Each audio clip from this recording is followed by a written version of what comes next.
네, 안녕하세요. 우리 운동 많이 중요하다고 들으셨죠? 근데 운동도 해야 될 때와 하지 말아야 될 때가 있습니다. 오늘은 거기에 대해서 알려드리겠습니다.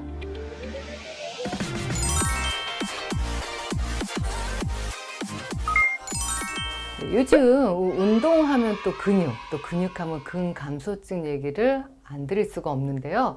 비만도 질병이라고 한 게 사실 얼마 안 됐는데 이 근감소증도 질병이라고 미국에서 질병 코드로 이제 인식을 하고 WHO에서 근감소증을 2016년도에 질병 코드로 집어넣습니다. 이 근감소증은 그냥 근육만 줄어드는 게 아니라 질병을 일으킨다는 거죠. 그래서 포도당이 대사될 때 큰 근육인데 요 근육이 줄어들다 보니까 혈당이 높아지고 당뇨로 인해서 심혈관 질환 위험으로 급사할 수도 있고요. 이거 외에도 우리가 낙상으로 인한 사고 또 치매 위험률까지 높아진다는 겁니다.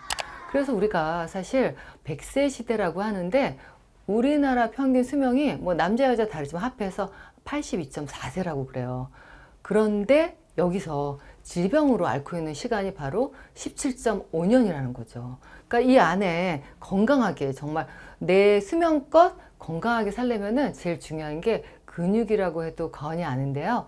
오늘 그래서 이 근육을 늘릴 수 있는 건 결국 운동이라 운동 얘기를 조금 더 해드릴까 합니다. 그래서 근감소증을 보통 진단할 때는 물론 인바디 보기도 하고 뭐 여러 가지 측정 기구가 병원에도 있지만 집에서 여러분들이 하실 수 있는 건 종아리 근육인데요. 종아리 근육을 한번 제일 두꺼운 데를 줄자로 재셔서 요게 32cm 미만이다. 이런 근감소증일 위험이 높은 거죠. 요 줄자가 집에 없다 그러시면 요 두 손을 갖고 핑거링 테스트라는데 본인의 요 장단지를 갖다 굵은 데를 손으로 요 두 손으로 꽉 했을 때 이게 꽉 잡히거나 아니면 안 잡히면 굉장히 튼튼하고 건강하신 건데 요게 장단지 근육이 헐렁헐렁하게 안에 들어간다 그러면은 근감소증 위험이 있는 겁니다.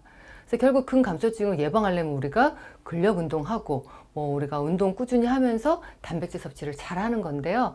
이 운동도 해야 될 때와 하지 말아야 될 때가 있다는 거죠. 그래서 이런 이유로 우리가 50세 이후에는 반드시 운동을 해야 되는데요.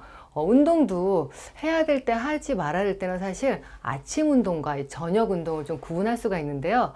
아침 운동의 일단 장점은 아침에 일어나서 운동하면은 아드레날린이라고 요 쌩쌩하게 우리가 좀 몸 안에 이렇게 좀 에너지를 넘치게 하는 이런 호르몬들이 깨워주기 때문에 아침을 조금 더 상쾌하게 할 수가 있고 아침에 하는 게 이제 이게 습관이 되다 보면 저녁 운동은 뭐 약속이 있으면 못 하거나 하는데 이게 습관으로 좀 잘 자리 잡을 수 있습니다. 근데 아침 운동의 단점은 아침에 일어나면 근육 관절도 뻣뻣하잖아요. 그러니까 부상 당하기도 쉽고 아침에 일어나면 혈류라든가 몸 안에 에너지, 특히 면역도 좀 떨어질 수가 있어서 아침 운동 하시는 분들이 요 박테리아나 바이러스 감염에 조금 더 취약하다는 그런 논문도 있습니다. 그리고 또 아침에 고혈압 특히 조절이 안 되는 고혈압 환자분들이 아침 운동을 하다가 혈압이 높아질 수도 있기 때문에 고혈압 환자나 특히 또 당뇨도 조절이 안 되는 당뇨 환자분들은 아침에 운동을 하시면서 저혈당에 빠질 수 있기 때문에 아침 운동을 조금 주의하시고 당뇨이신 분들은 식사 후에 식후 1시간 정도가 운동하시는 게 좋을 것 같고요. 이 아침 운동을 정말 적극적으로 저희가 추천하는 분들은 역시 여러분들 알다시피 공복의 유산소 운동, 체지방 감량을 원하시는 분들은 이 아침 운동이 굉장히 도움이 될 수 있습니다. 이 공복의 유산소 운동을 하면은 체지방 감량에 도움을 될 수 있고요. 이거 외에도 우리가 미국의 브리검령 대학에서 아침에 운동을 하면은 식욕도 줄어들었다는 그런 논문도 있기 때문에 다이어트 하시거나 체중 감량 하시는 분들은 정말 아침 공복 운동을 추천합니다. 오후에 운동을 하는 장점을 알려드리려고 하는데 일단 이 4시, 5시에는 이 폐기는 굉장히 활발해진다 그래요.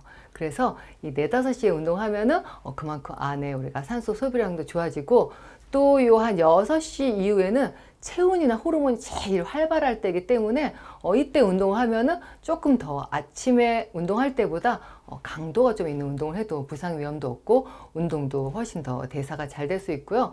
또 요 한 7시 이후에는 조금 근력이 더 세질 수 있기 때문에 이 오후에 운동하시는 분들이 근력을 만드는 분들 이런 분들은 오후 운동을 추천합니다. 그리고 또 이 4시에서 7시 사이 운동하면은 또 소화기관이 되게 잘 활성화된다고 하니까 소화가 안 된다 이런 분들은 아침보다는 요 4시에서 7 사이의 운동을 추천해 드립니다. 이렇게 운동도 뭐 오전의 운동, 뭐 오후의 운동 이렇게 장단점이 있지만 사실 운동 안 하시는 분들은요 시간에 상관없이 가볍게 산책을 하는 것도 우리가 뭐 면역이나 뭐 여러 가지 심폐활동 또 근력 이런 거에 도움이 되니까는 운동을 정말 안 하시는 분들은 시간에 상관없이 틈틈이 하시는 게 좋겠고 운동의 장단점을 잘 오늘 듣고 혈압이 있거나 당뇨가 있는 분들은 오전보다는 오후에 하시는 게 좋겠습니다. 그리고 이제 오후에 운동에서 정말 주의할 거는 불면증인 분들은 오후에 너무 강하게 운동을 하면은 이 안에 아드레날린이 너무 각성돼서 잠이 안 오기 때문에 불면증 있는 분들은 적어도 잠자기 2-3시간 전에는 운동을 멈추시는 게 좋겠습니다.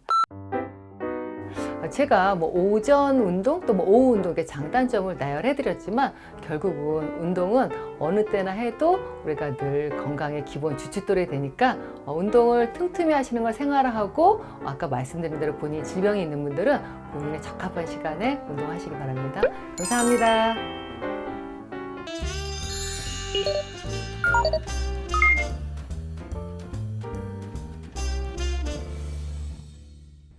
원장님은 네네네. 일주일에 네.